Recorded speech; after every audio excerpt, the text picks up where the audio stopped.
बाप से सुनता रहा, दादा से सुना के मुल्क के हालात बदलेंगे, लेकिन वो सब चले गए। एक बुजुर्ग ने मुझसे कहा था कि सिर्फ इस दौर के अंदर एक ही चीज असली रह गई है, उसमें कोई मिलावट नहीं है। मैं परेशान, मतलब क्या चीज हमको इन चक्करों में लगा दिया है। आटा ले लो, तेल ले लो, उसको फिक्र लगी हुई कि अगर एक दिन हम बैठ गए तो हमारे बच्चे खाएंगे क्या। सुबह 10 बजे से लाइट नहीं है, जो तेल पक रहा है ना, जो फ्यूल बच रहा है, वो उनके घरों में जा रहा है पकौड़े बनने के लिए। बैठे हुए हुक्मरान, आप इनसे यकीनन बैठ के पूछे इनको कलमा आता है?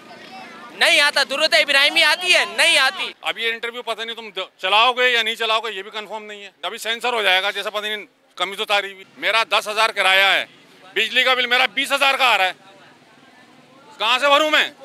आप मेरा इंटरव्यू ले रहे हो, आपके घर में फिरली बेच रही है। कुंडे पे काम हो रहा है सारा, कुंडे पे, के इलेक्ट्रिक कुंडे पे चला रही है। जैसे दुनिया है चलती रहेगी, ये आएंगे चले जाएंगे, ये आएंगे थोड़ा सा घूमेंगे फिरेंगे, हमें वोट दो, 2 महीने की तनख्वाह डबल कर देंगे। वो जब 2 महीने गुजर जाएंगे तो वो 1 महीने की तनख्वाह भी आधी हो जाएगी। सुबह से लाइट नहीं है यहाँ जहाँ खड़े हुए हो, सुबह 10 बजे से लाइट नहीं है। तो सर्दियों में तो लाइट इतनी ज़्यादा वो यूज़ नहीं होती, क्यों जा रही है? इसलिए जा रही है कि वहाँ तेल उनके घर पे जा रहा है पकौड़े तलने के लिए। जो तेल पक रहा है ना, जो फ्यूल बच रहा है, वो उनके घरों में जा रहा है पकौड़े बनने के लिए। बस यही कहेंगे भैया, और क्या कहेंगे। जेल है, बिल तो जो आ रहा है ये तो हमारी कौम बर्दाश्त कर रही है, भर रही है। ये इस कौम को सुन हो गई है, कौम, इस कौम का कुछ भी नहीं है। सुन हो गई है कौम बिल्कुल यार। आपके घर आपका क्या फ्री बिजली है?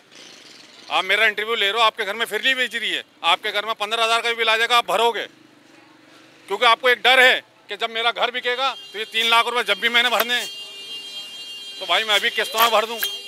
जाके देखो वहाँ कितनी लाइन लगी हुई है, अपना पैसा होते हुए लाइन में ख्वारी से दे रहे हैं। असल बात तो यहाँ करने वाला कोई है नहीं मेरे भाई।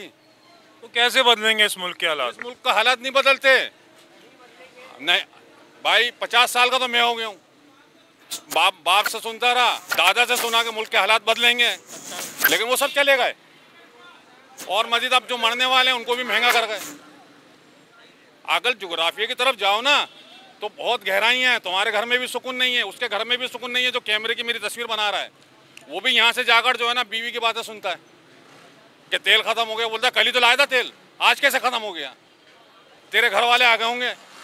तो ये तो हम सुनते चले आ रहे हैं, 50 साल से हम सुन रहे हैं। ये 75 साल हो गए इस पाकिस्तान को बने हुए। चले हम आवाम है, कोई आपकी जहन में हल है इन सब चीज़ों का हल क्या है? तुम्हें वजीर आजम बना दूंगा, तुम भी यही करोगे? हल कुछ भी नहीं है। तुम्हें वजीर आजम बना देंगे, एक दिन का वजीर आजम तुम्हें बना के देख लेते हैं तो तुम बोलोगे मुल्क इतना बिगड़ा हुआ है कि मुझे 10 साल लगेंगे सुधरने में। तो सीधी बात, सच्ची बात करो। अब ये इंटरव्यू पता नहीं तुम चलाओगे या नहीं चलाओगे, ये भी कंफर्म नहीं है। नहीं, हम सारे इंटरव्यू नहीं चलाते हैं, अभी सेंसर हो जाएगा, जैसा पता नहीं कमी तो तारी भी। यहाँ सच बात तो कोई करता ही नहीं है मेरे भाई। ये बड़े साहब खड़े हुए हैं, इनकी जिंदगी उधर के आलू बेचते हुए, प्याज बेचते हुए। ये मीडिया वाले खुद क्यों नहीं जाते वहाँ होलसेल मार्केट में? क्या डर लगता है किनको? मीडिया वालों को। भत्ता बना होगा। हाँ, ऐसा मुमकिन हो सकता है। फिर ये क्यों नहीं चलते वहाँ? रोड पे देखो लाइनें खुदी हुई हैं, पानी की लाइनें, पानी यहाँ है ही नहीं, उन्होंने और खोद के 10-10 हज़ार की लाइनें भेज दी हैं। ये सब्जी के लिए नहीं आए। ये वोट आप किसको दोगे? वोट किसको देंगे? ये सवाल वोट कर हम रहे किसी को नहीं देंगे, क्योंकि सब चोर हैं मुल्क में। सुन लिया भाई, आप वोट किसको दोगे? हैं? वोट किसको दोगे? घर से निकलेंगे ही घर से नहीं निकलेंगे। नहीं ना। वोट ये पीछे खड़ा हुआ है, वोट किसको दोगे? कुछ भी नहीं मिला, जीरो। जो जाता है जो महंगाई में कमी पैदा करे, वो तो कर ही नहीं सकता, तो बस किसी सूरत नहीं कर सकता। अगर 1 रुपया गिरेगा तो अगले बजट में 10 रुपए बढ़ जाते यार हैं। ये मटर मैं ले रहा हूँ 110 रुपए। यही मटर आज से 2 साल पहले चले जाओ तो इस वक्त थोक के हिसाब से बिकती थी। उधर घुमाओ ना, 100 की कितनी थी? अबे तो गवाही तो है बस। अच्छा, आप ये बताएं इसका जिम्मेदार कौन है? आप सिर्फ सारा कुछ हुकूमत पे डालते हैं। नहीं, सियासतदान नहीं है इसका जिम्मेदार। इसका जिम्मेदार तो कौम खुद है, क्योंकि कौम जो है ना वो बोल रही है कि डंडा कौन उठाए। कौम खुद सुनी हुई भी है। यार मसला क्या है ना, मेरे पास 110 की पावर है तो मैं ले रहा हूँ आधे किलो मटर। जब ये 110 की नहीं होगी ना तो मैं बाहर किसी पागल खाने में बैठा हुआ हूँ, बस सर खुजा रहा हूँ। क्या करूँ तो क्या करूँ, अपनी ज़िंदगी को कैसे आगे चढ़ाऊँ। लेकिन ये कौम सुन हो चुकी है। जो शख्स किराए पर रह रहा है, अब इसमें कितने किराएदार हैं? किराया कितना है? 10,000। बिजली के साथ। अच्छा चलो, तुम्हारा गैस बिजली के साथ है, मेरा गैस बिजली के साथ नहीं है। मेरा 10,000 किराया है, बिजली का बिल मेरा 20,000 का आ रहा है। कहाँ से भरूं मैं? हैं? वो बोलते हैं तेल हमारे घर आ रहा है। एक वायलेंट करनी है, चक्राकोट, गुलशन हदीद और जितनी सोसाइटी पे चले हैं, कुंडे पे काम हो रहा है सारा, कुंडे पे के इलेक्ट्रिक कुंडे पे चला रही है और हम लोग उसका बिल पेमेंट कर रहे हैं। हम जो ईमानदारी से हम बिजली चला रहे हैं, हम उनकी पेमेंट कर रहे हैं।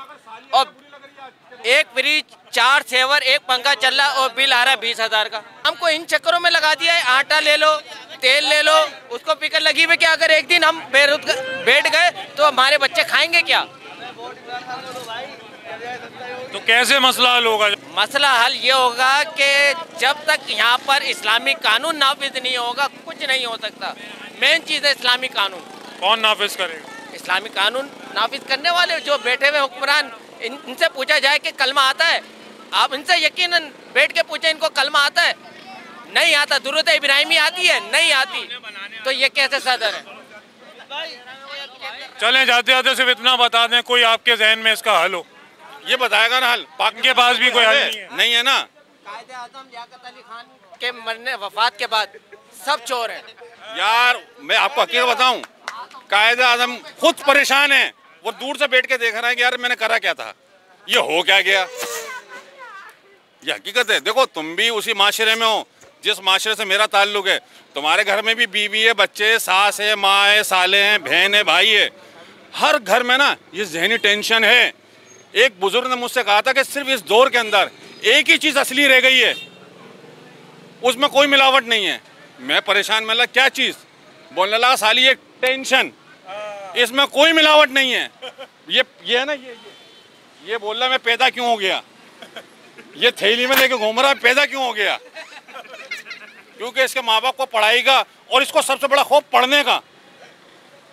इतना बड़ा बस्ता टांग कर ये जाता है सुबह, खुद इसकी कमर यूं हो रही होती है। तो ये क्या हमारे ये क्या है हमारे मुल्क का?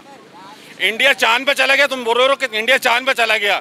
अबे हमारे तो रोज चांद है, वहाँ पानी, बत्ती, गैस कुछ नहीं है, तो यहाँ भी कुछ नहीं है। तू क्या जाएगा? हम उससे पहले चांद पर बैठे हुए हैं, हमने तो पूरी आबादी चांद पे कर ली है। चले, सब बातों के बाद आखिरी बस ये बता दें, क्या बताऊं, वोट किसको देंगे? वोट तो भाई जब कौम ने फैसला कर लिया कि हम निकलते ही नहीं है, तो वोट देंगे हम देंगे इमरान खान को वोट यार। हाँ तो भाई हकदार है वो, उसको वोट दिया जाएगा इमरान खान को मेरे भाई। बाकी सब बेकार है मेरी नज़र में, कोई किसी का नहीं है। जी है इमरान खान, बस इमरान भाई जिंदाबाद। आप लोग का वोट किसको है? इमरान खान। क्या वजह है? वो लीडर बहुत अच्छा लीडर है, बाकी सारे चोर है, खास तौर गंजे।